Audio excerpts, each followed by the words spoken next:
Sa CCTV footage sa Sitio Pilay, Barangay Cagbanabao, Campo Camarines Sur, mahiling ang pagkakalasi ka 70 anyos sa Silidio Bersabal, residente ka na sabing barangay, matapos na mabangga ka nagdadangadang na marikas sa truck alauna 20 hapon kasuudma. Sa impormasyon, nagpurbar na mag-overtake sa truck na pigmamaneo ni Wilmar Burabo, ang driver kan sarupang kasunod na truck ni Burabo na binistog si Margarito Malasarte.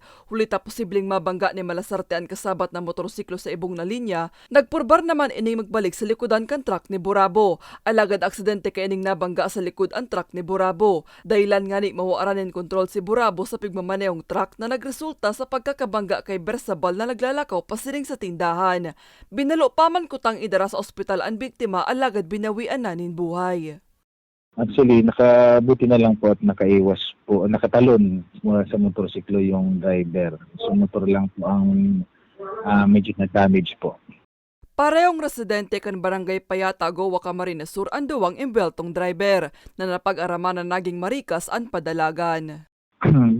Paras po sila liable dahil yung the way silang mag-drive po is very reckless. So sa ating sa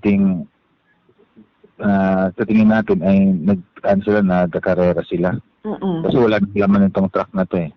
In kasong magsaangat nin kaso ang pamilya Bersabal, kasong reckless imprudence resulting to homicide as in damage to property ang kahaampangon kan mga sospek.